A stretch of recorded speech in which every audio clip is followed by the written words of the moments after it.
return to glory, a celebration of excellence, and the Blue Jays' second World Series championship. This show is brought to you by Nissan, built for the human race. And by Labatt Blue, honest and true. You bet it's blue. By Fisherman's Friend Medicated Lozenges, 128 years of effectiveness. And by Sega of Canada, originator of the only color portable video game gear. Hi there. Come on into the Sky Dome and join the biggest party in Canada.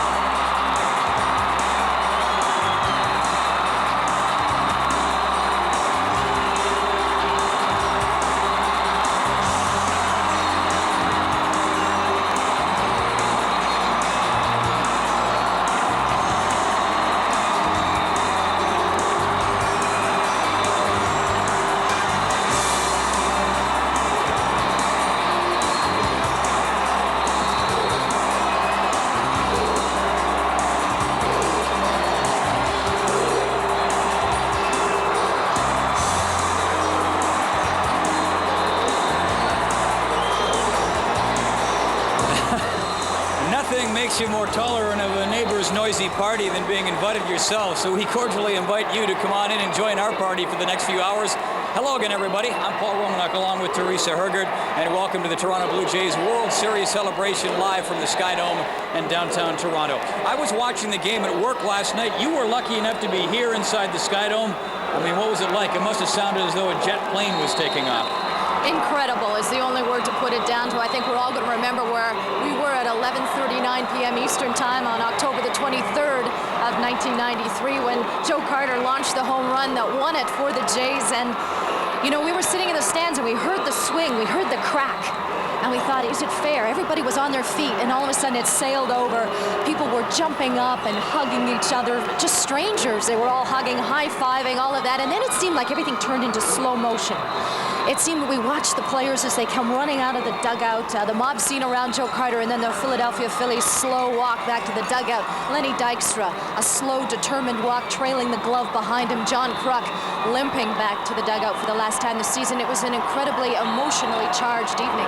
Yeah, that was the easy part. You were in the dome watching it. The tough part must have been getting home afterwards. A wild scene in the Sky Dome and out in the streets as well. It's going to be during the parade as well, as thousands flood into downtown Toronto to celebrate the Toronto Blue Jays World Series title. Gino Reda is down amidst the crowd. He is on Blue Jay Way, and he's hoping for his sake that it won't end up being a magical mystery tour this afternoon. Gino.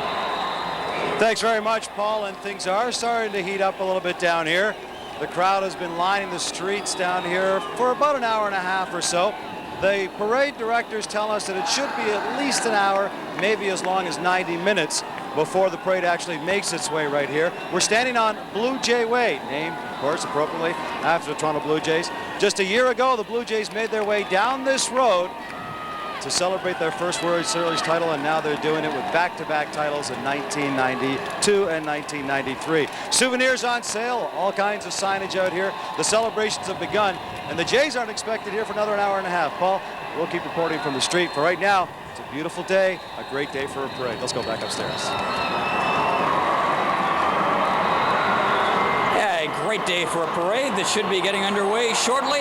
The place is not packed, the Sky Dome, but there aren't too many empty seats. All the best views of the Jumbotron, which is what the people are in here watching, a gigantic high-tech television set. All the best seats to watch that are taken. And Teresa, we can just get back to the point we were touching on a few moments ago. Getting out of here last night, what was it like? I mean, how incredible was it leaving the Dome and heading out onto the party that was underway in the streets of Toronto?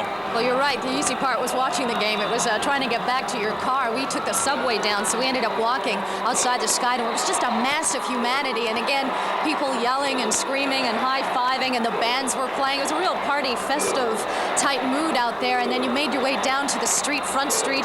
There was a lot of people hanging out of their cars, waving signs and all that sort of thing. And then Yonge Street, we went down there, and it was more of the same, more people like celebrating this tremendous win. win. And not to get too local here, but I'm sure those of you who live in Vancouver or Halifax or Calgary or any other big city across Canada can appreciate what it would be like to have the entire downtown filled up with revelers, and indeed many of you have experienced that with other championships. Here's what happened last night. It was Dave Stewart on the mound for the Toronto Blue Jays, and Stewart looked pretty good early. Struck out Lenny Dykstra in the early going of this game. Stewart, a great clutch pitcher. Terry Mulholland on the mound for the Philadelphia Phillies, and Mulholland wasn't having quite as much success. Paul Molitor will triple and bring in Devon White with 1 out for Toronto's first run of the game. Toronto had the great first inning, as they have a few times during this series.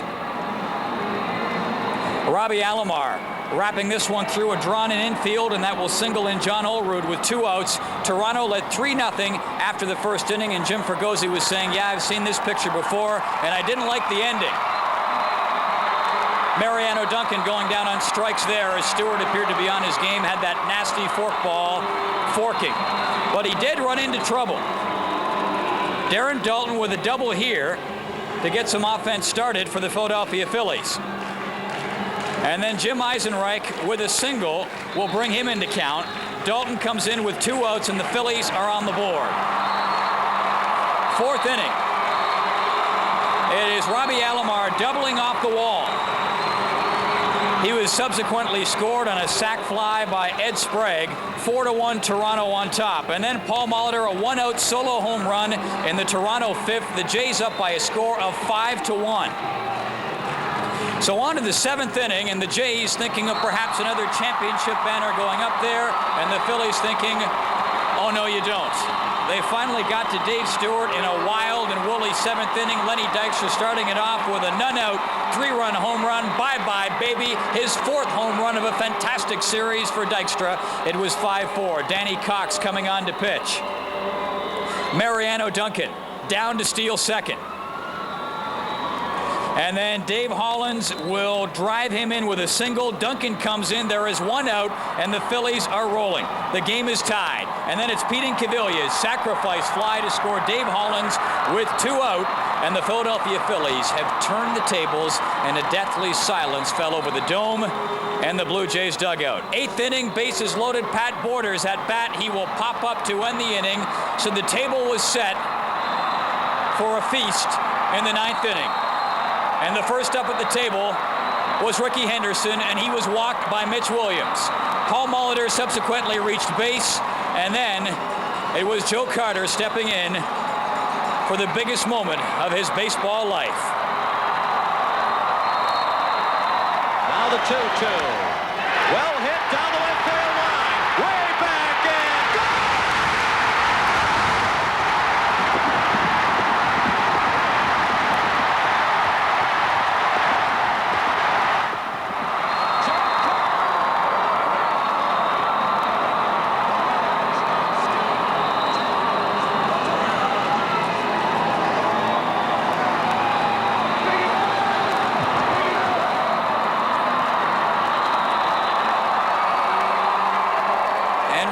Of whether or not you're a baseball fan or a Blue Jays fan, you have to appreciate that moment in sports for the moment it was, and that is a very rare one. The last time someone hit a home run to end the World Series was 1960 when Bill Mazeroski did it for the Pittsburgh Pirates against the New York Yankees. Here's Gino Reda.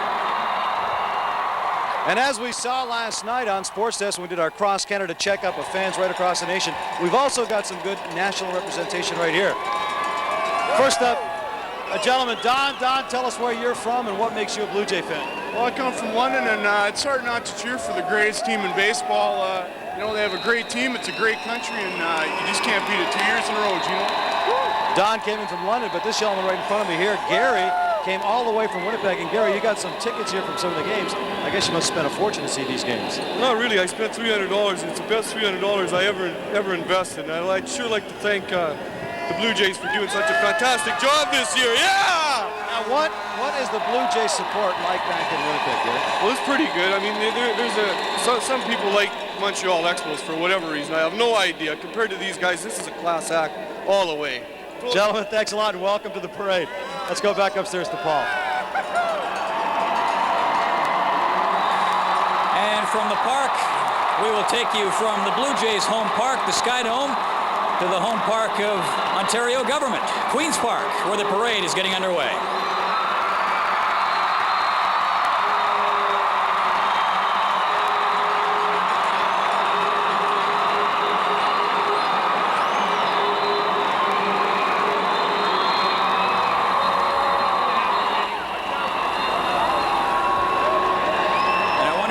Toronto Blue Jays have had what you would term as a good night's sleep. I wonder how many have had what you would term as a good night's sleep in the last few weeks with all the tension and pressure of postseason play. Well, now I think it's just time to sit back and enjoy this.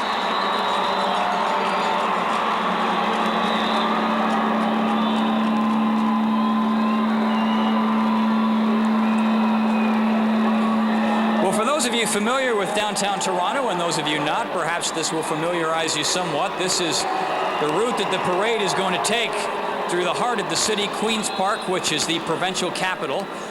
And it will make its way from there down University Avenue across Wellington, and it will end up here at the Sky Dome. And actually, the map not totally up to date because the stretch run of the parade there, the street is being renamed Blue Jay Way, not in a tribute to the famous Beatles song, but in fact a tribute to the Blue Jays, I would guess.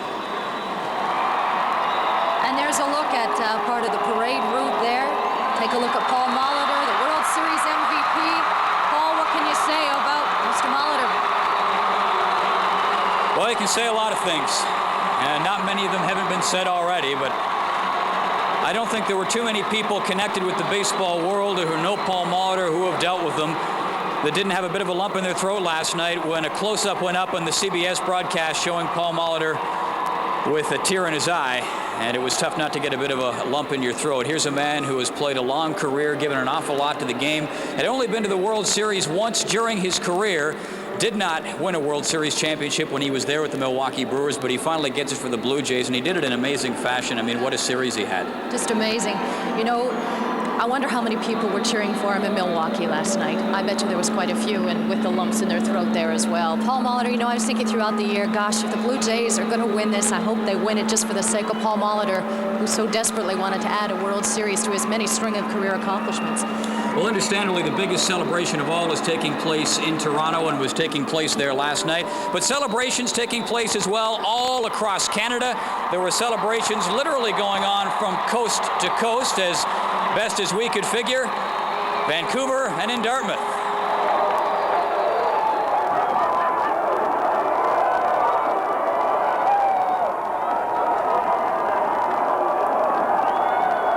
Welcome to the Shot Club here in Vancouver, where they're going just a little crazy for the Blue Jays. Yeah! All right. What's your name? Stacy. I like to say hi to all the people in Pickering, Ontario. You're from Toronto. You were in the Sky Dome this time last year. I was there last year. Yeah, it was great. I'm having a better time this year. What's your name? Alina. How much do you love the Jays? Pardon me? How much do you love the Jays? I love them to death. I'd like to say hi to everybody in Saskatchewan. Hi. Who we got over here? What's your name? My name's Rob. I'm from Toronto 2 years ago. And those Toronto Blue Jay fans deserve it. Yes. All right. All the way. Woo! How good was this one? Hey, this is beautiful. I can't ask for a better finish. And hey, I love you, Blue Jays. What do you think about Joe Carter? David Carter is the best baseball player to live in this century. Alomar Carter. Woo! Jays! All right, the party continues here on the West Coast, but it is strictly a coast-to-coast kind of party. So let's now go to Dartmouth, Nova Scotia, where we are joined with Alex J. Walling. Alex. Okay, Dave, thank you. Pandemonium on your side. Well, let's take you back to see what it looked like here on the Atlantic part of the world from the Big Leagues Tavern as the big moment occurred.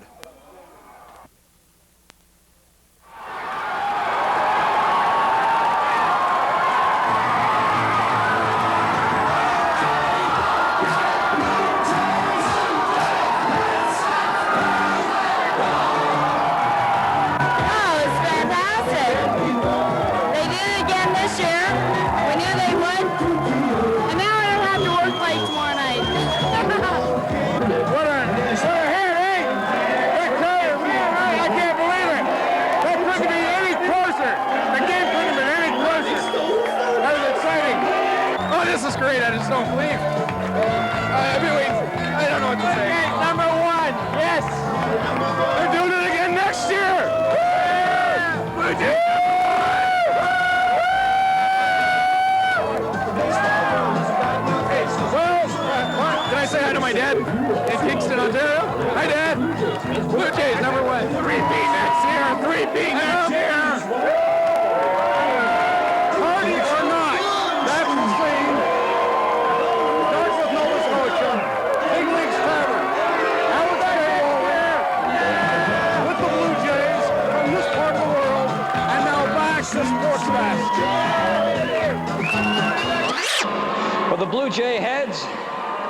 packed in here, getting set to watch the players arrive. The parade is taking place as we speak through downtown Toronto. All the man does is win. And that is outside Queen's Park Live as the parade is just getting underway. 2 World Series titles in a row for the Blue Jays and Cito Gaston, and it's my pleasure to welcome to our microphones the voice of the Toronto Blue Jays from day number 1, Mr. Tom Cheek. Tom, thanks for stopping by, and how much of a thrill was it for you to call another World Series championship last night? It was a great thrill. People ask about this one in context with number 1. I think it's 2 different issues. The 92 team was put together for the express purpose of winning it all and getting the monkey off the back. This was a retooled team, a different ball team, and I think maybe a little bit sweeter victory when you consider how far the Blue Jays had to come to make it happen.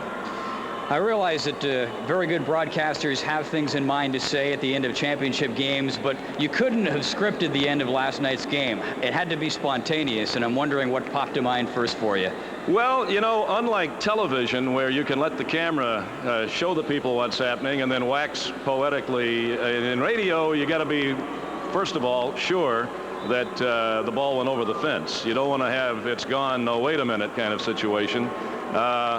From then, I think it's just the moment that dictates. You describe what you see, and in the case last evening, it was a beautiful thing that was unfolding before our eyes, and I just tried to remind the people that they were looking at something of historic significance here. 19th time in the history of the game, first time since '78, repeat champions, and your Toronto Blue Jays, that kind of thing. I heard you make reference to the fact, touch 'em all, Joe, because you'll never hit a bigger home run. Another guy who was tremendous for the Jays, a veteran this year, Paul Molitor. And I was saying earlier, Tom, I don't think there's anybody in the baseball world who's run across him who didn't have a lump in their throat when they saw him last night with a tear in his eye.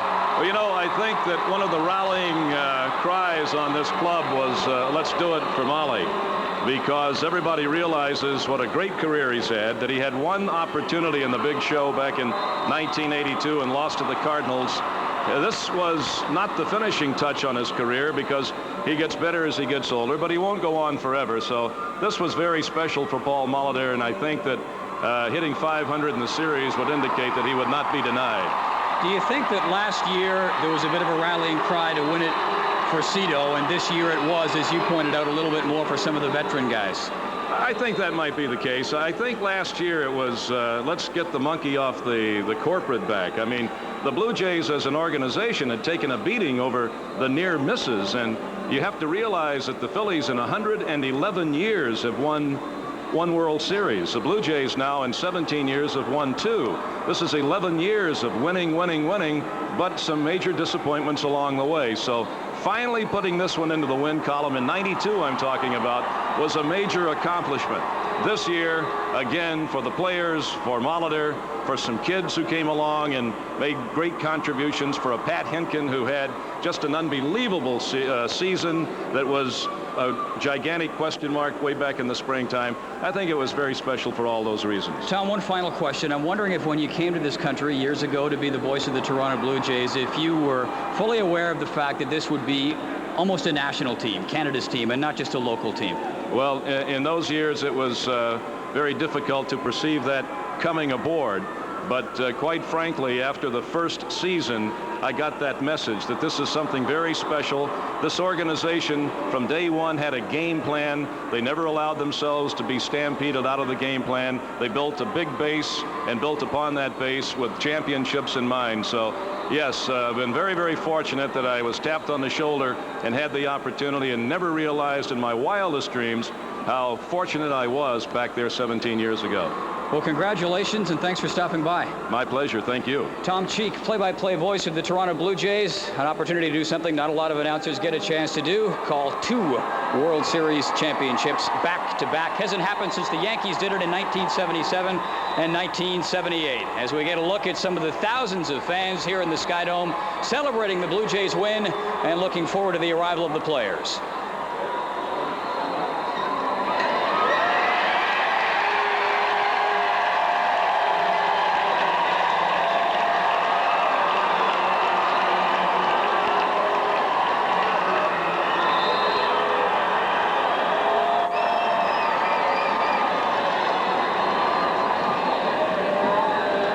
Paul, just a quick update now on the status of the parade. They tell us the parade is now about 3.5 to 4 kilometers away, somewhere around Queen's Park in downtown Toronto. As you can see behind me now, there are barriers lining both sides of the street. Last year, when the Blue Jays first had this parade, I don't think anyone realized just what the response would be like. The crowds were enormous. The parade route was just a little bit too small. As a matter of fact, without the barriers, the crowds were actually in some of the players' cars at different times. This time, they've got well over 1,000 police officers on duty. Everything's well in hand, and everyone's very, very excited about seeing the repeat world champions. Let's go back upstairs.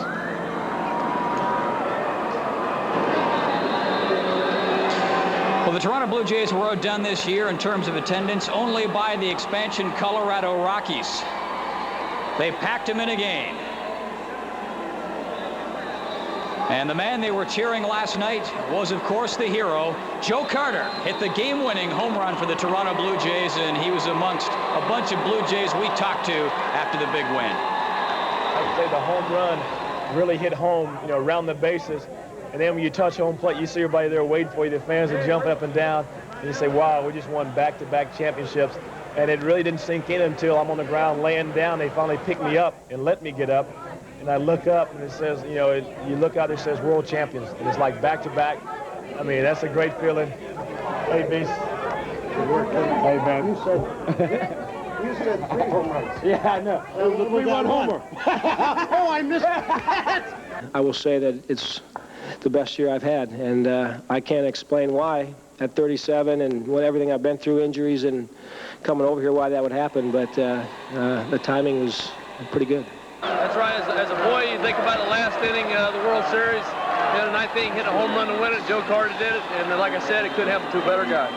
This is why you work. This is what you're here for, to go all the way. And, this is my second one, and I feel real proud of it.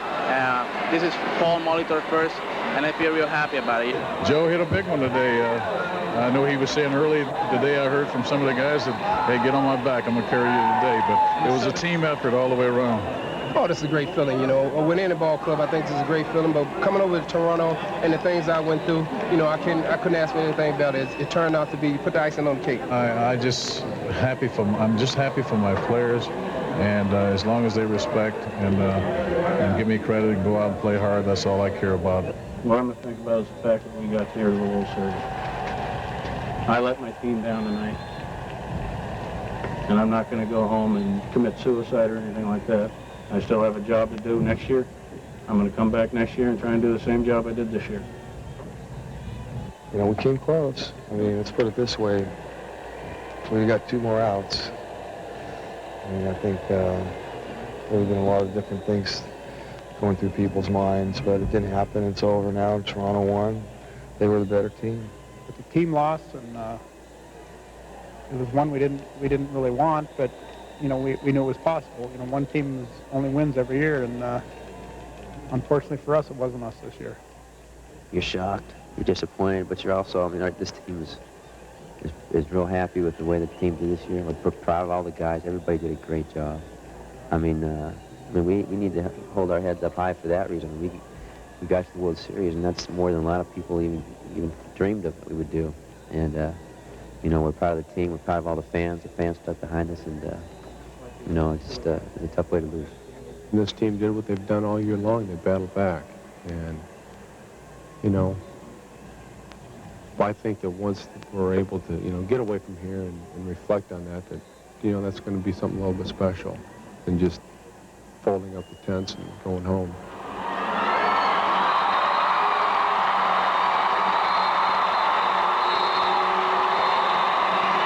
And that is the reason, in a nutshell, why the Blue Jays fans are celebrating. Joe Carter hoisted up in the shoulders after he hoisted one out over the wall in left field to make the Blue Jays World Series champions.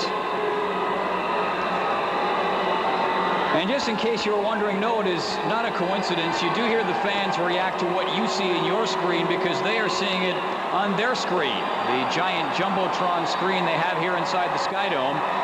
And it was kind of interesting, Teresa, to gauge the reaction of the fans while the various players were up there on the board talking during that feature we just looked at. Mitch Williams, the Phillies reliever, got one of the biggest cheers. They did, along, of course, with Joe Carter. It just seems that everybody goes crazy whenever they see Joe Carter, and Paul Molitor as well. Well, they started showing up pretty early here today. Yeah, about 9 o'clock this morning, there was fans lined up outside of the Sky Dome, and they opened the doors and they all came running in here. So they have been sitting here for over 6 hours waiting for this parade to begin, and hopefully it's going to come through those doors very soon. Well, in many quarters of the city, the celebration, I don't think, really died down all that much from last night. Maybe went down a couple of notches and then just cranked itself up again for the big party today. Mark Bunning, a reporter for TSN, was out in the streets in downtown Toronto last night. Mark? Popular spots to watch Game 6 is the newly opened Wayne Gretzky's near Sky Dome.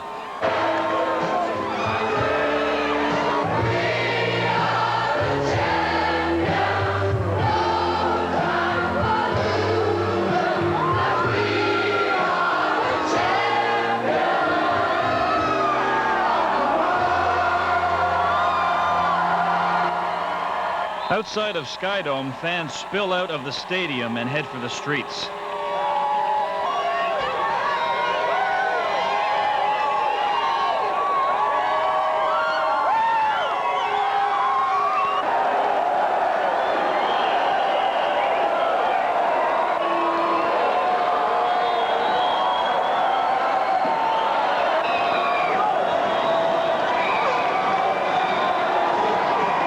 I'm here with my friends tonight, and my best friend here is Uriel. She's protecting me somewhat. As you can see, everybody's very orderly here in Toronto. The second time in a row for a World Series. See you later. Bye.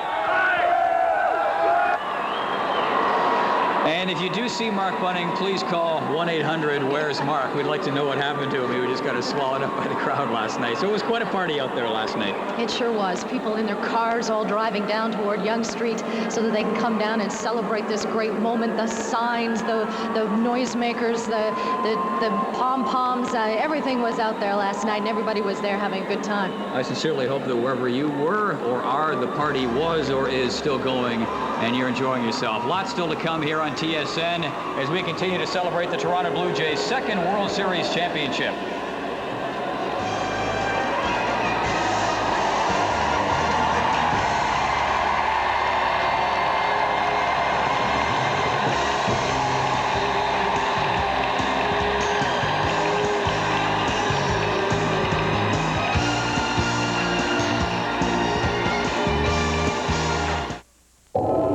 It has dual airbags, but it's not a BMW. It has front and rear crumple zones, but it's not a Lexus. And it has an energy-absorbing steering column, but it's not a Mercedes. This luxury sedan starts at $17,690, because you shouldn't have to spend your life savings on a car that could very possibly save your life. The new 1994 Nissan Altima, built for the human race. The Blues? First of all, they've been around for years. This quality you just don't find every day. The Blues are genuine, pure and simple. Like all great blues, ours have a quality that comes from the heart of the country. What do they say? They don't make things the way they used to. Well, some people do.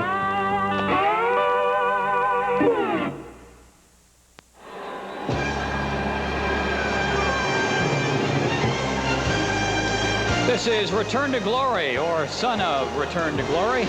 We were returning to glory last night as we celebrated the Toronto Blue Jays' second World Series championship back-to-back. First team to do that since the Yankees did it. Gino Red is standing by. Okay, Paul, a quick update for you. The front end of the parade route is now on Queen Street. As you can see, things getting really excited. All kinds of fans been here now for over a couple of hours. And where there are fans, there will be salespeople. You can get your Blue Jay clapper, your Blue Jay pennant, and your Blue Jay Repeat Champion t-shirt. All kinds of stuff to buy and all kinds of stuff to do while they're waiting for the Toronto Blue Jays. Let's go back upstairs. You notice Red is always out there scooping up the free stuff. He's always out there picking it up. Well, this is the scene inside the Sky Dome right now as people anxiously await the Blue Jays who are making their way along that parade route as we speak. Well, the Blue Jays are expected here at the Sky Dome by about 4:30 Eastern Time. We will be here to cover their arrival as well as the parade route. Between now and then, lots of time to reminisce, and let's do a bit of that right now.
Well, Joe Carter's dramatics aside, many Toronto Blue Jays provided the fans with lots to remember this year, including Robbie Alomar, perhaps the most popular Toronto Blue Jay. But what a season he had, and it was highlighted by great defense, and we got an example of that in the first game. Fifth inning of play, it just seemed like Robbie came out of nowhere. Flat-out extension, and he's got the catch. Actually robbed Lenny Dykstra, a player that was giving many Blue Jays a few fits out there on the field. But, boy, he also could have been a real candidate for the MVP. Alomar with a .376 career postseason batting average, which is one of the best, if not the best, in fact, amongst active major leaguers. What an incredible postseason run Alomar has had. Runs in the family, of course. His father, Sandy Sr., was a major league player. His brother, Sandy Jr., also plays for the Cleveland Indians. And an interesting Toronto Blue Jays connection in terms of Rob Butler and Sandy Alomar Sr. Butler will be leaving for Puerto Rico on November the 2nd to play Winter League ball, and it will be Sandy Alomar Sr. acting as his manager. And what a thrill it must have been as well for Rob Butler, a Canadian, to be in the lineup for this team. Well, Sandy Sr. rather, sure raises some good sons. The thing that impresses me about Robbie Alomar is he's always out there 100% every night. Nothing means more to him than playing well on a night-to-night basis. Somebody who did a great job for the Toronto Blue Jays in the postseason, but in particular during the regular season, was Pat Henkin. Here is someone who was not expected to make the team as a starter. He was their 5th starter leaving spring training, and Pat Henkin came on to pitch brilliantly for the Blue Jays. He was their best pitcher unquestionably for the first half of the year, went on to win 19 games, and also had a solid performance in the World Series for the Toronto Blue Jays. Well, he had a 1.15 ERA in the World Series. Pat Henkin earlier in the year when he was chasing 20 wins. We went to talk to him about it, and you know, he was so calm and cool and collected, and he himself was surprised at the season that he was having. And I'm sure there aren't too many people happier than Pat Henkin that a Game 7 did not take place, because Pat Henkin would be preparing at this moment to pitch for the Blue Jays in what would have been a pressure-packed game number 7. Henkin pitched much better on the road this year for Toronto. He won 12 of his games away from the not-so-friendly confines for him of the Sky Dome, pitched much better away from home for some reason. Just one of those statistical anomalies of baseball. Well, right now we were taking a look down at the street as we're waiting for the Blue Jays players to come along. I believe that was a live shot of Wellington Street. First round pick in, let me guess, about 2021, I'm guessing.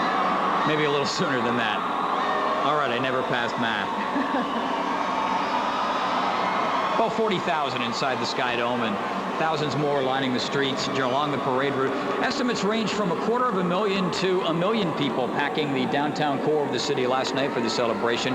And a little bit of civic pride has to come to the forefront for Toronto, because unlike Montreal, for example, Chicago, Dallas, another example, not a lot of looting took place, and things were generally pretty calm.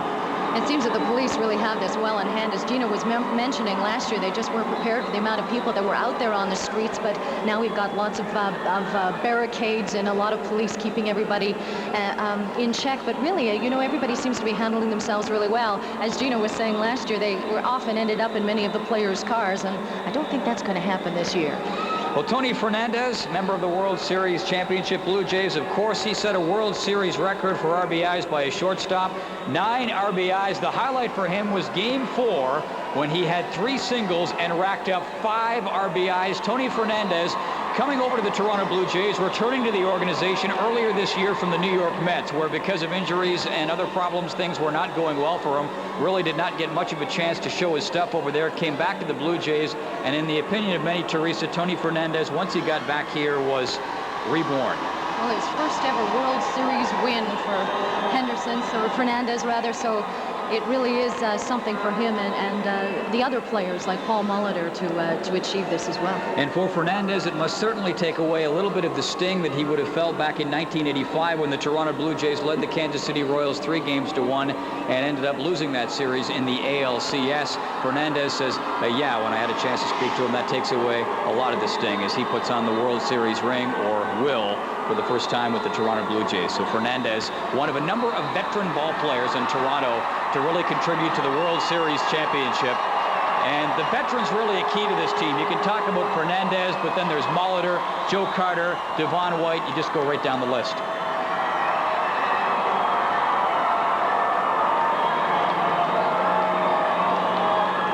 The fans showing their support for Paul Molitor. Really, it would seem that a lot of fans have absolutely embraced this man that has come over from the Milwaukee Brewers, where he played for 16 seasons. Came to us as a free agent, but deciding that it was time to move on. He said he had mixed emotions about it, but boy, I think when you take a look back at the season that he had, the career highs that he had, and now this World Series win, he obviously did the right thing. Well, I thought that maybe Dave Winfield was going to go down as one of the most popular Blue Jays ever, and he still will. Dave Winfield contributed so much to the Toronto Blue Jays' first World Series title. He left, and a lot of people wondered who was going to take his place, and Molitor did that in spades. Well, Dave Winfield last year was the one that unfurled the World Series banner here in the Sky Dome. I wonder who it's going to be this year. Well, Molitor with a career year, and capping it all off with a World Series title and a World Series MVP award. Let's go back to Gino Reda. Thanks very much, Paul. They tell me now the parade has reached Queen Street, which is about 1.5 kilometers away, and all kinds of excited Blue Jay fans. Come here. Obviously, Joe, I need you guys to lean back for me. Obviously, Joe Carter was one of the highlights of the World Series. Other than Joe Carter's home run, other things you're going to remember in 1993? Oh, Paul Molitor all the way. He's definitely the guy who deserved to win MVP, and he'll be there again next year doing the same thing. A big Paul Molitor fan. We don't want to talk about Alamar's anatomy on television. As I say, the parade route is about a kilometer away, and as they get closer, we'll hopefully have an opportunity to speak to some of the players. Let's go back inside.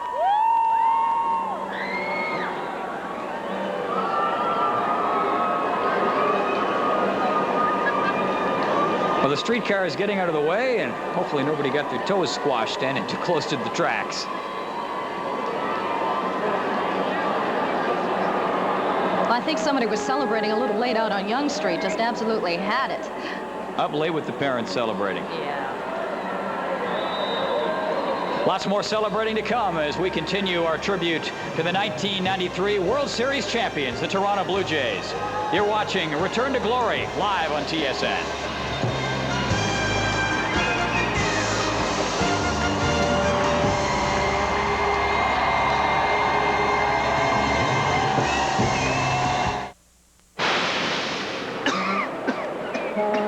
In a far stretch of sea, the wind howled with all its breath and the waves dashed with ferocious venom. Icelandic water and cold, damp fog brought out the cruelest of coughs and sore throats. It was with good fortune that pharmacist James Lofthouse had created a medicated lozenge from all natural sources over 128 years ago. Fisherman's Friend, 128 years of effectiveness for relief of coughs. If you were colorblind and had an IQ less than 12, then you wouldn't care which portable you had. Of course, you wouldn't care if you drank from the toilet either.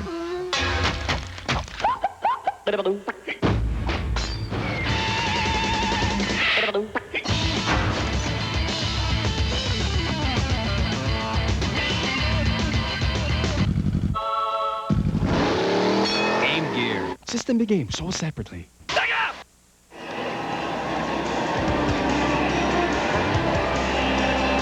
You are watching Return to Glory live on TSN. Coverage of the Toronto Blue Jays 1993 World Series Championship celebration. I'm Paul Romanek along with Teresa Herger. Gino Retta is out along the parade route, and the parade is about a kilometer away from coming within range of our cameras. We will show you the last part of the parade and, of course, the big celebration that will take place here in the Sky Dome. There's a few seats left in the upper levels of the Sky Dome, and imagine once the cars make their way into the Sky Dome, we will be seeing these seats all fill up. But everyone is anxiously awaiting. Most people have been here. It's closing on 7 hours now. 7 hours that they have been waiting to see the Blue Jays. I think some of them never went home last night. Here's Gino. Thanks very much, Paul. And now joining us to just show us how truly national the Toronto Blue Jays are is one of our guests from Prince Edward Island. What is it about the Blue Jays that makes us a national baseball team as well as a local team of Toronto fans? Oh, just that they're winning the banner, the World Series banner. That's the best part of it. Now, what is the response like back at Prince Edward Island? Is there a big, I know a lot of the Easterners like a lot of the East Coast baseball team like the Boston Red Sox and the New York Yankees, but what is it about the Blue Jays that draws them? Oh, it's Blue Jays all the way. It's just that it's Blue Jays all the way. Welcome. I'm glad you guys could share in the victory with the rest of Canadians. Let's go back inside. I think she was a little overcome. Not bad for such a young franchise. Such and one more will go up there. Devon White, what a story he was for the Toronto Blue Jays. And give him a round of applause. He hit .444 during the American League Championship Series. Could have made a strong case for him being the MVP in that series. Dave Stewart was. And then White having a great World Series as well. This is game 4 in the 8th inning. He doubled. That scored a couple of runs. White ended up hitting .292 in the World Series, hitting .444 in the American League Championship Series. Well, many point as a turning point of the Toronto Blue Jays is when Devon White arrived in Toronto the same year as Joe Carter and Robbie Alomar. And that really seemed to be the year that the Jays were committed to bringing the World Series to this city. Well, the thing you talk about with Devon White, of course, first and foremost, is his defense. Who can forget that spectacular catch he made last year in the World Series against the Atlanta Braves? He made a few great catches in center field this year during the Championship Series and the World Series as well. But, man, he showed everyone he can do it with the bat, too, if there was any doubt. And there wasn't all that much. This is a look along the parade route in downtown Toronto, and you can see the police guard leading the way, a phalanx making its way through the crowd, and the players are back there somewhere. Let's go back to Gino. Thanks very much, Paul. Now, I mentioned the fact that Toronto Blue Jay fans are not limited by city boundaries, nor are they limited by provincial boundaries, nor are they limited by our national boundaries. A couple of British fans here. Folks, you guys have been living in Toronto now for the last 4 years. How do the celebrations here in the city of Toronto compare to the kind of celebrations like the FA Cup back home? That everybody is just, I don't know how to describe it. It's just amazing. Yeah, no. The atmosphere here just doesn't compare. Like it's. Yeah, I don't know. It's just a shame sometimes back home people get a bit too carried away. Here, everybody's just here for the good time. And Now, you're enjoying the party, but are you real, true Blue Jay fans, or are you just enjoying the good time? sure. Definitely this year. Last year, I started. This year, for sure. I'm definitely a Blue Jay fan. Ski show today, we got sidetracked. All right, just a quick test for you here. Can you name me 2 Blue Jay players, or are you guys really just here to enjoy the party? Joe Carter and Paul. Yeah. There you go. They are true Blue Jay fans. They do indeed pass the test. Let's go back to Paul and Teresa. No doubt about it. Pip, pip, cheerio, and all that. Hope they enjoy the parade. Blue Jays fans coming from all over Canada and around the world, as we just saw. Everyone here in the Sky Dome anxiously awaiting for those Blue Jays players to make their way in. Well, Teresa, remember last year Tom Henke was the man who nailed it down for the Toronto Blue Jays time and time again. Dwayne Ward was the setup man, and this year it was Ward donning the mantle of being the closer, and what a job he did. Well, some big shoes to fill, but he filled them admirably. This is Ward in game number 1. 9th inning came in, and he struck out not 1, but 2. Great movement on the ball.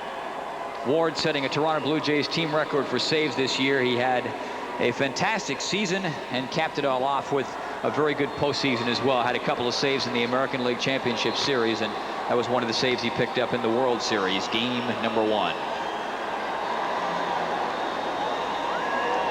Henkin, Ward, Carter, Molitor, signs up all over the Sky Dome with names of the particular sign maker's favorite player. I can't believe how many people are packed in here basically to watch television. Well, we're keeping them entertained as we wait for the Blue Jays to come in. As I was saying earlier, there's still quite a few seats available in the upper regions of the Sky Dome, but as we saw last year, they will be packed once the action on the streets finishes up and they move in here to the Sky Dome. Be interesting to hear how much more loudly they can cheer for the Toronto Blue Jays. As we take a look down on Wellington Street, it would appear we see the police pipe band coming down the street. That is the start of the parade, folks. It's getting closer. And what will happen basically, as we understand it, is the parade will wind its way into the Sky Dome. The players will be introduced one by one. They will get up and say a few words, as will some public officials, and no doubt be bathed with applause. The players, that is, not the public officials. John Olerud, game number 1, 6th inning, and bye-bye, baby.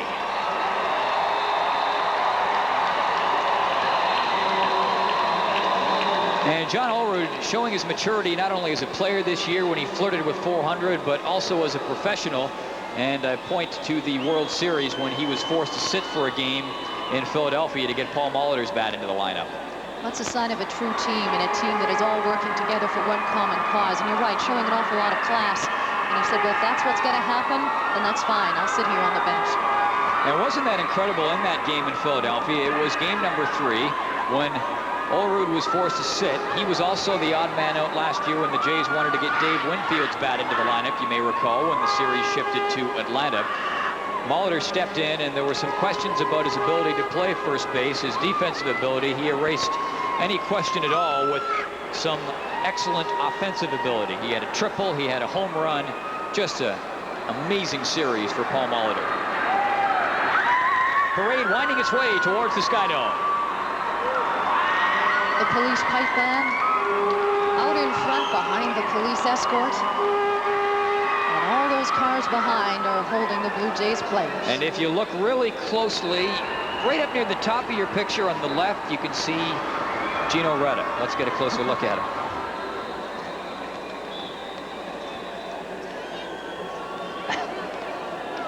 Welcome back down the street. And now, you know, one of the interesting aspects of this year's World Series is we have a Canadian in the lineup, Rob Butler, who really contributed. Now, you're a Toronto Blue Jay fan. You're truly a Rob Butler fan.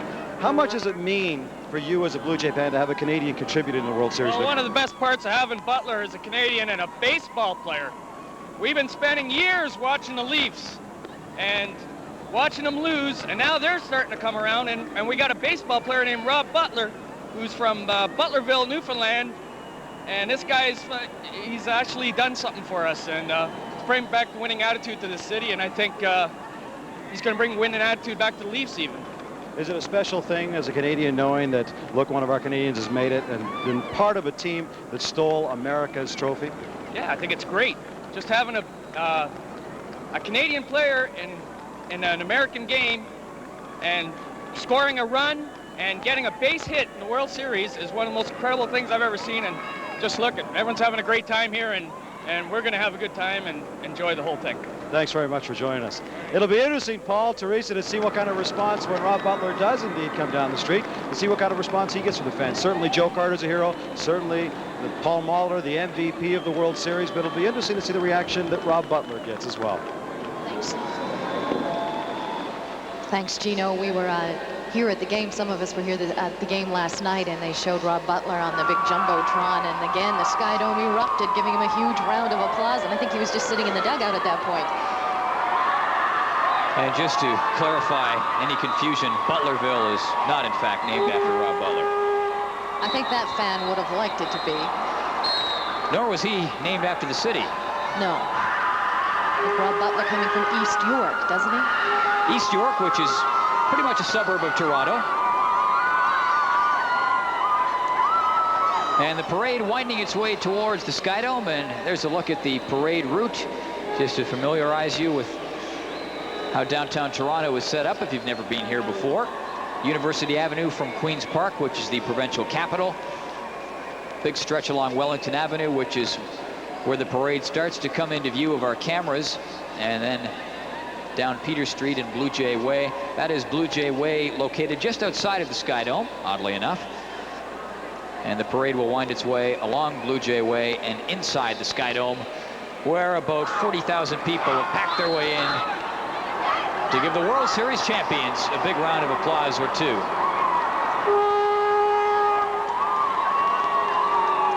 Toronto Blue Jays picked up David Cone late in the season last year to help push them over the top and towards a World Series championship. This year, the superstar who Pat Gillick picked up was Ricky Henderson. Although he disappointed some, he still came through on occasion. Game 4 in the 8th inning, a single.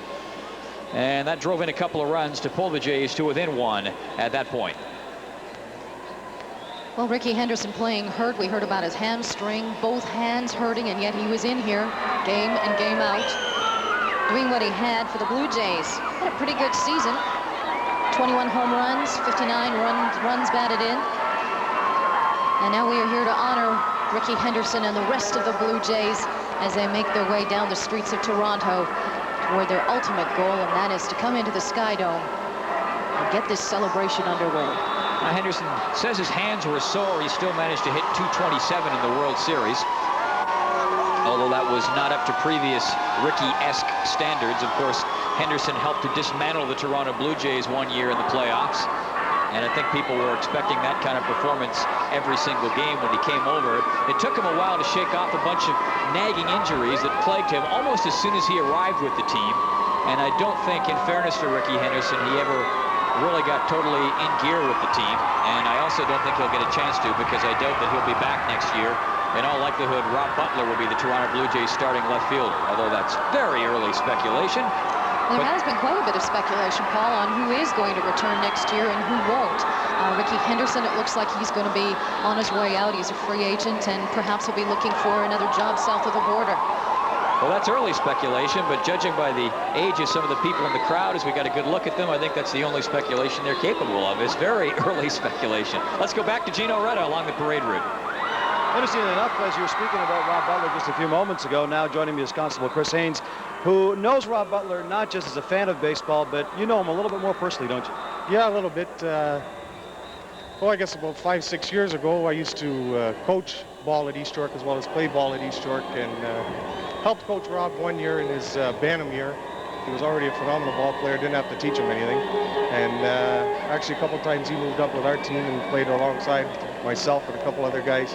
Super guy, wonderful. Now, when Rob Butler's playing Bantam baseball, was it that obvious that he was just head and shoulders above the rest of the crowd, or were there certain aspects of his game that made you think maybe one day this will be a Major League Baseball player? Well, the hitting's always been there. Actually, at that age, he was a pitcher. And we tried to get him away from the pitching, a bit of arm problems, etc. But a lot of his talent is homegrown. It's right in himself. Nobody had to teach him. He was born a ball player. Well, Chris, I'm sure you must be very proud to see him playing Major League with the Blue Jays, right? It's great. It's great. Constable Chris Haynes, part of the security crew here today, and also a good friend of Rob Butler, and I'm sure very excited to know that Rob Butler will be by here in just a few moments' time. As well, the rest of the Toronto Blue Jays.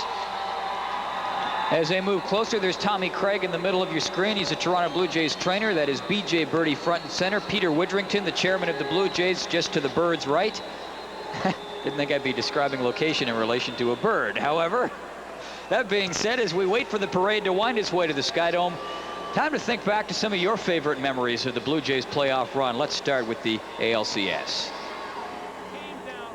Game 1 of the American League Championship Series, scoreless until the top of the 4th, and Ed Sprague slices a triple past Ellis Burks, and that will score 2 runs and put the Jays up by a score of 2-0. With the Sox leading 3-2 in the 5th, the Jays continued to rough up 22-game winner Jack McDowell. This time it was John Olerud with a 2-run double to give the Jays a 5-3 lead. Paul Molitor continued where he left off in the regular season. He was great. 7th inning, he blasts a 2-run home run. The Jays go on to take Game 1, final score 7-3. In Game number 2, the score was tied at 1 in the 4th inning when Tony Fernandez singles in Molitor. Fernandez would score on a throwing error and put the Jays up by a score of 3-1. Dave Stewart started for the Jays and bailed himself out of a bases-loaded, none-out jam in the 6th. Gets Warren Newson to ground out to end the threat. Stewart and the Jays hold on for a 3-1 win and a 2-0 series lead. In game number 3, the Sox roughing up Pat Henkin for 5 runs in the 3rd. Ellis Burks and Lance Johnson hit 2-run singles to put Chicago up 5-0.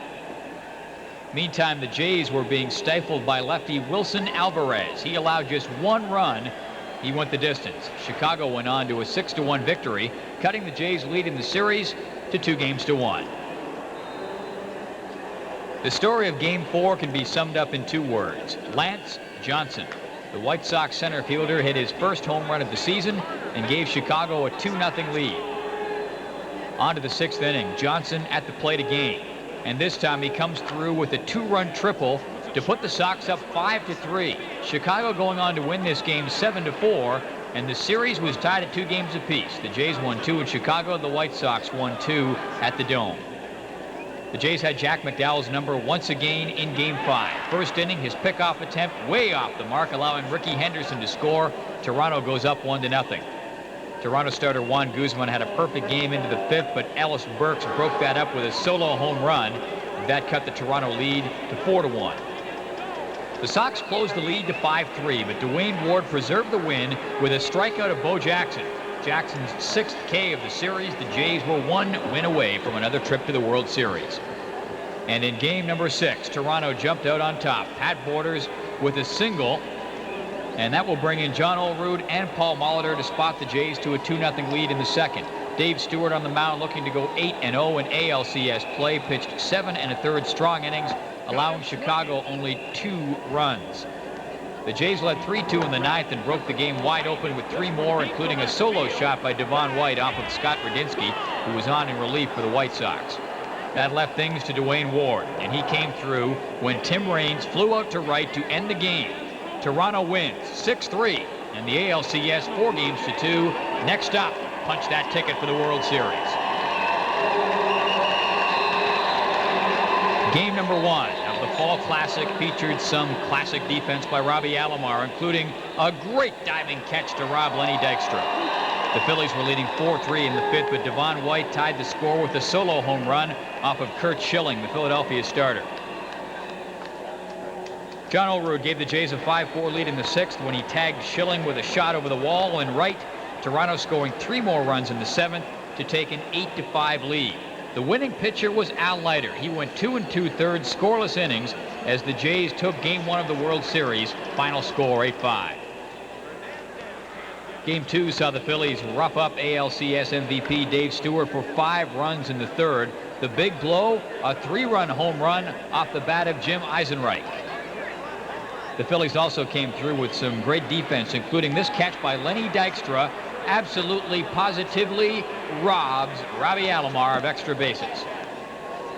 Move to the 8th inning, Jays trailing 6-4. Alomar makes a key mistake. He's caught trying to steal third to end the inning. And that proves costly as he is hung out to dry. The Phils even the series with the 6-4 win. Game 3 was the first game on National League soil, or turf. Jays manager Cito Gaston deciding to sit John Olerud and let Paul Molitor play at first base. If Molitor was nervous, didn't affect his hitting. First inning, he triples. That scores Henderson and White, giving the Jays a 2-0 lead. Molitor looking great. On to the 3rd, and he leads off the inning by slamming his first home run of the series.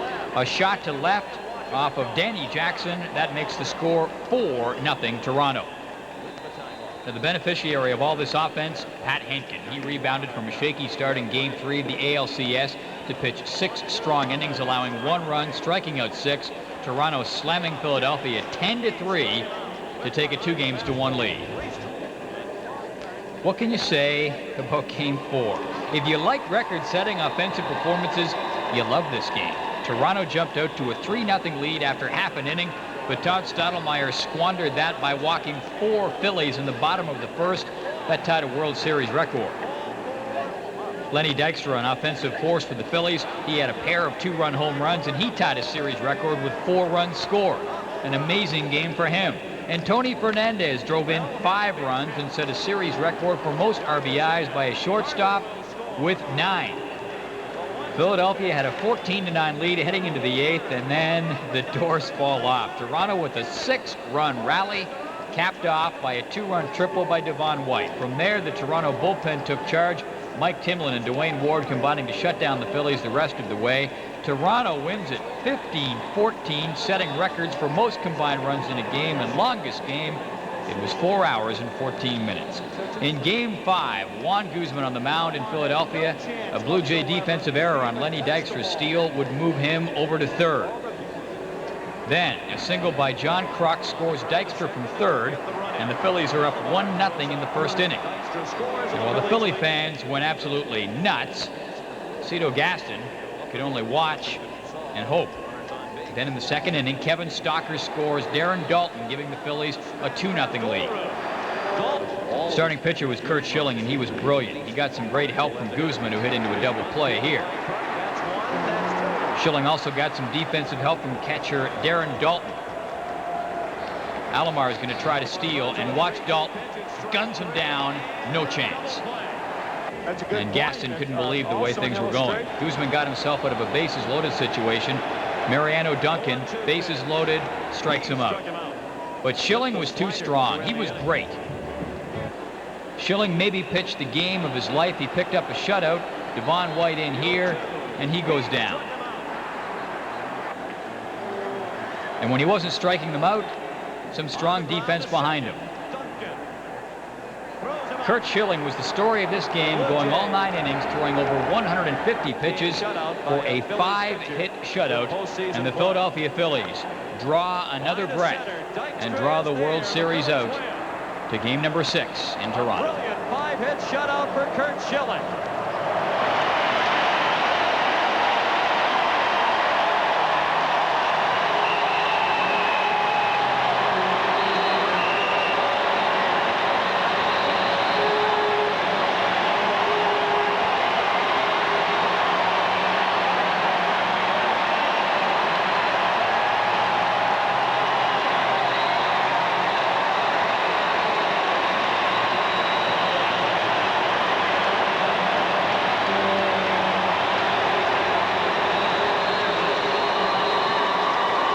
first time a World Series has ended with a home run being hit to win it since Bill Mazeroski did it for Pittsburgh against the Yankees in 1960. And just as a point of reference, Joe Carter was 7 months old when that happened back in 1960. Well, Joe is the all-time Blue Jays leader in postseason home runs. He had 5 going into last night. In the bottom of the 9th, he hit his 6th. And put away the World Series for the Blue Jays. We're taking a look now at the live parade as the cars make their way through.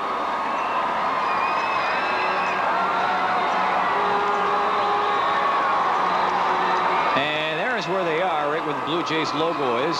So they look to be about halfway.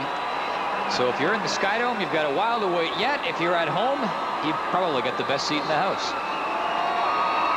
Police pipe band leading the way. E.J. Birdie, he's in the lead car. Hey, you want to know something, though? The Blue Jays may have won the World Series, but in the battle of mascots, and I had an opportunity to go to both parks and watch, no contest, the Philly Fanatic is hilarious. Maybe one of the best mascots going. Yeah, providing an awful lot of color when things slow down out in the field. There's Pat Borders in the middle of your screen there in the check shirt. Pat Borders with his wife, Kathy, and they've got 2 kids, Lindsay and Levi. There's Todd Stottlemyre in the same car with him in the black leather jacket. And Todd bringing his wife, Sherry, along today. And everybody just kind of sliding along up top right-hand portion of your screen. Just lost him. That was Danny Cox. And there we'll get a closer look at Pat Borders once it comes into focus. Thank you. There we go. And you can see Todd Stottlemyre there with him. Pat Borders, last season's MVP. Another strong year for the Toronto Blue Jays behind the plate. Things slowed down a bit by all of the people that are crowding around the cars. They had hoped for the parade to move a little bit faster, but as we just saw, a lot of fans having to lean over and shake their favorite Blue Jays player's hand. So the parade inching its way towards the Skydome. Kind of lonely there on Blue Jay Way. But very, very soon those cars will make their way up Blue Jay Way and then down into the Skydome. Just to get back to Joe Carter, what a great connection he is with the Toronto Blue Jays. Of course, the game-winning home run last night, but it's one of those weird baseball statistical things. Again, he caught the ball for the final out against Atlanta last year in the World Series. So in a sense, he ended the World Series last year. He ended the World Series this year. And he also ended the American League Championship Series this year when he caught the fly ball for the final out. Apparently after each of those, he gave the ball away. He said last night's home run, the ball that he hit, he says that's the one he's keeping. And Carter also hit the Blue Jays' first ever World Series home run last year against Tom Glavine. That was in the first inning of the first game against the Braves. Fans in the Skydome still patiently waiting. When are they going to come? Soon the parade is inching its way closer to the Skydome as they make their way down Wellington Street. It's a beautiful day for a parade, Paul. It's a lovely fall day. The sun was out earlier. And it is very warm out there. That's nice. Could be raining, snowing. There's John Olerud, Turner Ward with him in one of the cars just passed out of your picture. Danny Cox, Mark Eichhorn. Try to pick out your favorite J amongst the sea of faces. I'll give you a hint. They're the ones in the middle. Hang in there. They'll be here soon. Lots of time to eat anyways. We'll be back with more after this.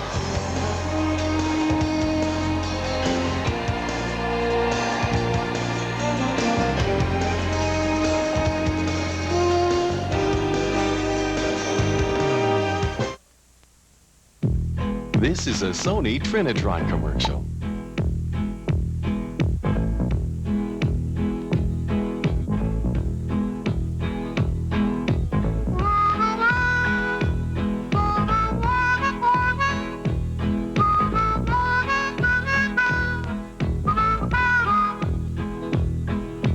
Sony Trinitron, designed to last. It has a responsive dual overhead cam engine, but it's not a Mercedes. It has a highly advanced multiple-link suspension system, but it's not a BMW.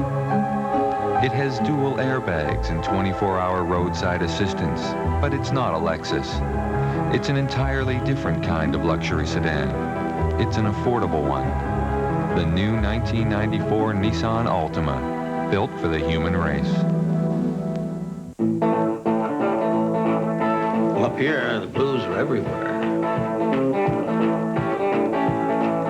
Well, you know, well, late at night, bars, sharing the blues with lots of people just seems natural. Like all great blues, ours have a quality that comes from the heart of the country. You know, you can't stay home all the time.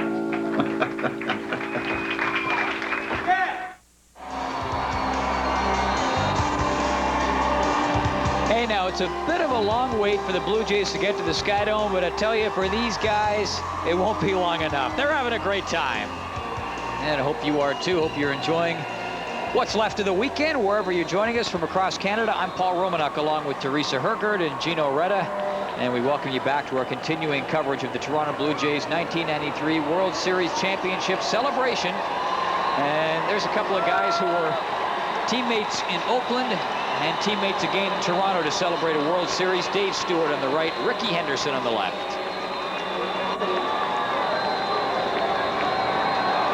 Tony Fernandez with his family.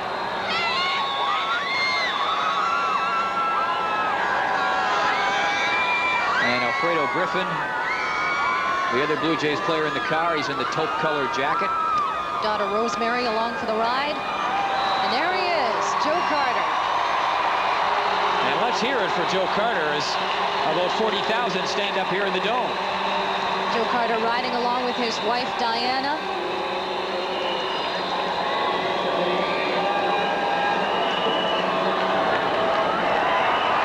There's Pat Porter's last year's World Series MVP. Porter's had a pretty good postseason this year for the Blue Jays. And he had a pretty decent season with the Jays. Led the American League with 134 games caught. There's Todd Stottlemyre in the black leather jacket in the car there with Porter's.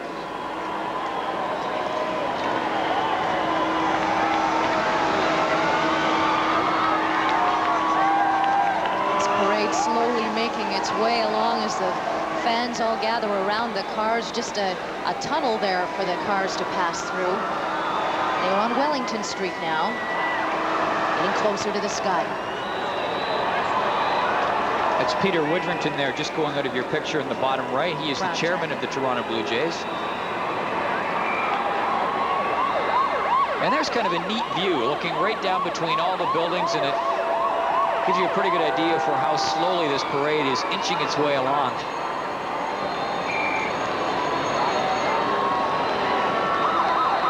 And that is not too far from the Skydome.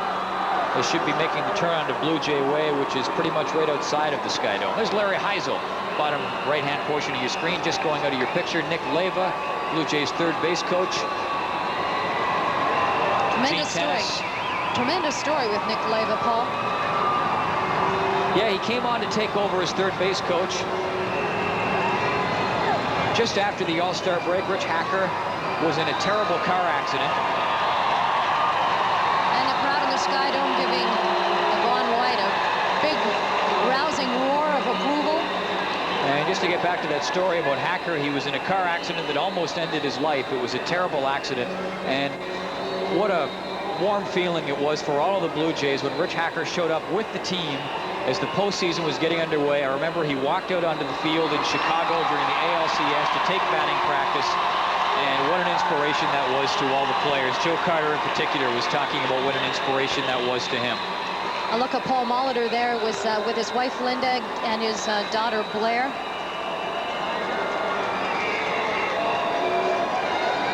There's Mark Eichhorn in the middle of your screen.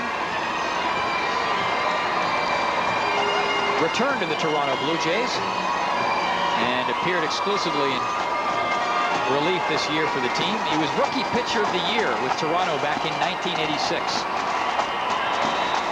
And he left the team for a while and then ended up coming back last year.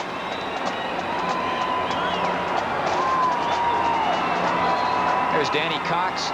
He'd been to the World Series a couple of times with the St. Louis Cardinals, had not won it before.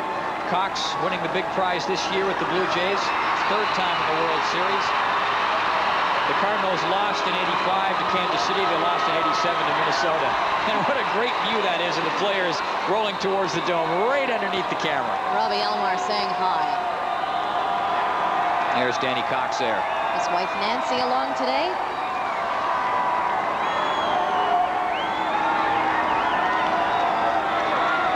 The wives, too, a big important part of this team. And a real presence during the playoffs, during the regular season too, but in the playoffs, of course, you see the wives appearing on television all the time. The television cameras often shooting them when they were in the crowd at a game, even on the road. Saw the Phillies wives here last night cheering wildly when the Phillies took the lead in the game.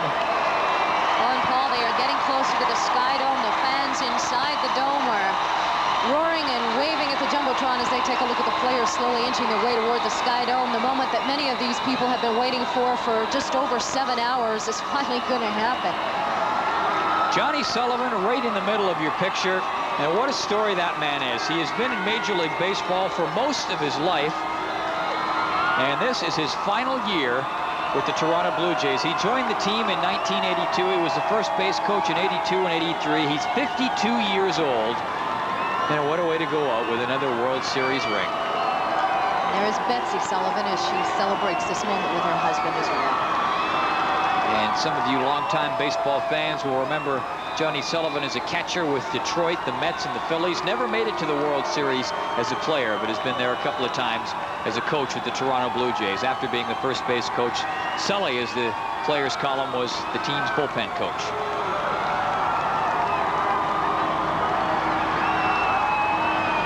And you can see some of the Jays and their wives have video cameras shooting things from their perspective. A day to remember. I mean, you may never get this chance again. There's Rob Butler.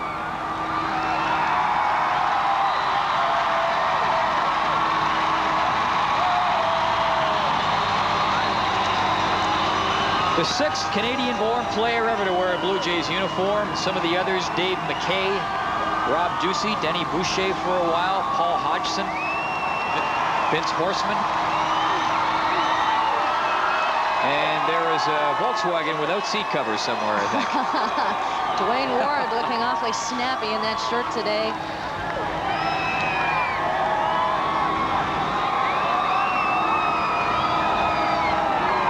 Just how excited is that bus driver there, Paul? He's saying, come on, get out of my way. We're coming up to the Sky Dome here. Here we go along Blue Jays Way. They are definitely moving closer as we see the police pipe band making its way. Police escort. And there's a lot of barricades there, Paul, so it looks like perhaps this parade might move on a little bit more quicker than it had in the other streets. Fans sort of blocking the way, but really this is their moment too, a chance to meet, shake the hand, and say, way to go, guys. Yeah, it is the fans' day in a lot of ways, as much as it's the players' day. And Gino Reda is down amongst all the fans. Let's hear what's going on with Gino.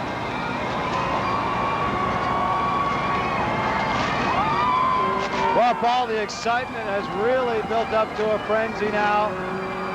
The Blue Jay cars have now made their way on the Blue Jay Way, and the fans are just going crazy. For most of them, this will be their first opportunity to get to this close to the Blue Jays, and even then more specifically to the World Series champions. We're hoping in just a moment we'll have an opportunity to jump aboard one of these cars and hear from some of the players themselves. But for now, let's go back to you, Paul.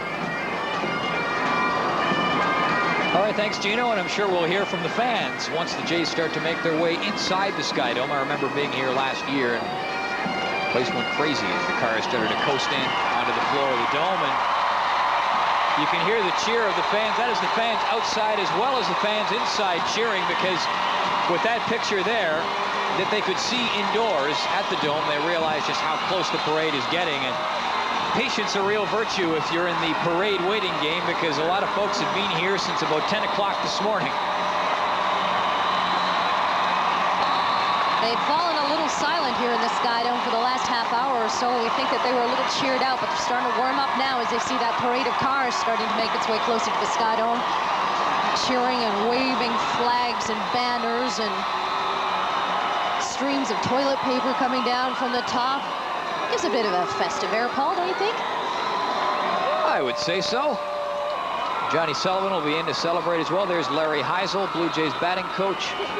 You were talking about the Philly fanatic. I think there's a message there. That kid there didn't think much of the fanatic. That's Bob Baylor, one of the original Blue Jays, sitting behind Larry Heisel. Nick Leva, Gene Tennis.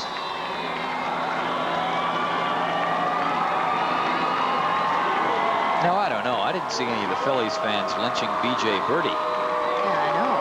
They also didn't win the World Series, though, Paul, so...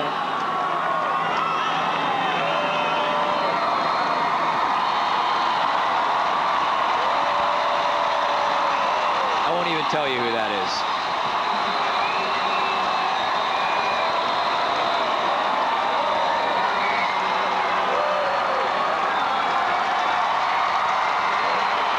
The American League batting champion. What a year John Olerud had. Unbelievable, along with his wife, Kelly. And there's Ed Sprague. Great job at third base for the Jays this year. He really has, Paul. I mean, we watched Kelly Gruber go, and he has stepped in admirably and has just done a tremendous job, not only defensively, but at the plate as well.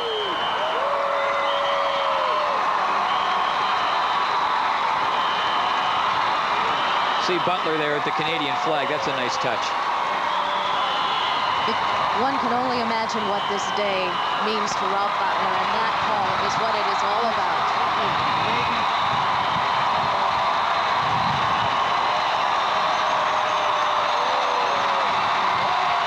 That's the American League Championship Series, and now the World Series for the Jays. The World Championship Trophy. And let's go to Gino. It's all right. Take your time, buddy. Take your time. And now Rob Butler joins me. Rob, so many times you've walked the Sky Dome thinking maybe one day I'll get a chance. Now you've had that opportunity. Oh, it's all a dream come true, man. I mean, this is everything. I was at the parade last year as a spectator, just going crazy. Everyone. Now I'm in the car. You know, I got my flag. You know, I'm having the greatest time of my life. This is everything you want to be. And not just a spectator, really very much a part of it. You went 1 for 2 at the plate, scored a run, an outstanding performance by you, Rob. Much. What can I say? Congratulations, Rob. Let's go back to Paul.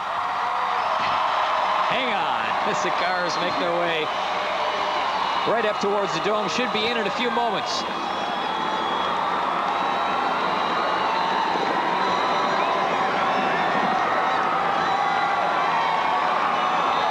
All right, now joining us at the end of the parade is the man who basically was at the end of the story, really the stopper, Dwayne Ward. What an exciting trophy.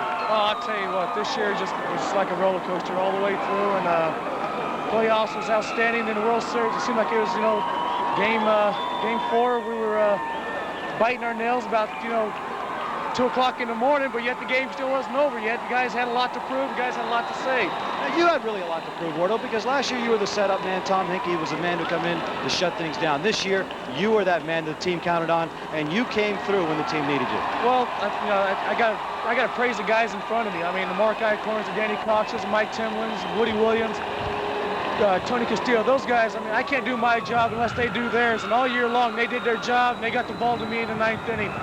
Now, I can't say enough about this offense, because I tell you what, if they didn't score the runs, I definitely wouldn't be pitching. And this year, they scored a lot of runs. They got me in a lot of good situations where I go out there and just get some work in sometimes and get, you know, the 3-run leads and stuff like that. I mean, they made an ideal situation for me to come in to be, you know, my first year as a closer, and I tell you what, it was a blast. Dwayne, congratulations. Okay, thanks a lot. Dwayne Ward, the man who stopped the bleeding in the 9th inning for the Blue Jays and allowed Joe Carter to take the ball out of the park to decide the World Series. Let's go back upstairs. And Ward did that time and time again this year. 45 saves for the Toronto Blue Jays, a club record. Had a big set of cleats to fill. Those of Tom Hinkie and Ward doing an admirable, if not spectacular, job. The parade is getting closer to the Sky Dome. The people inside here can feel the emotion as it gets closer.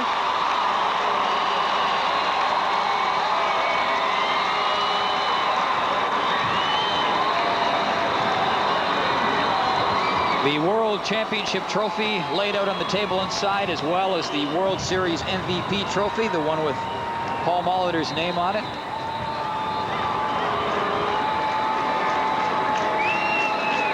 And of course, the American League Championship Series MVP, Dave Stewart. Dwayne Ward mentioning that it had been really a roller coaster year for the Jays. A lot of them, Paul, said that last year there was so much pressure on them, as we heard Tom Cheek say earlier, to get that monkey off their back and to finally win it. And this year they could just enjoy it. And there is a man, Paul Molitor, the World Series MVP, who is enjoying this moment like no other.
Feet in the Sky Dome as their heroes get closer.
Last night when Joe Carter hit the home run, the place erupted, but Teresa, I can't imagine it getting much louder than this, or much louder than it's going to get when the Blue Jays start to make their way out onto the field.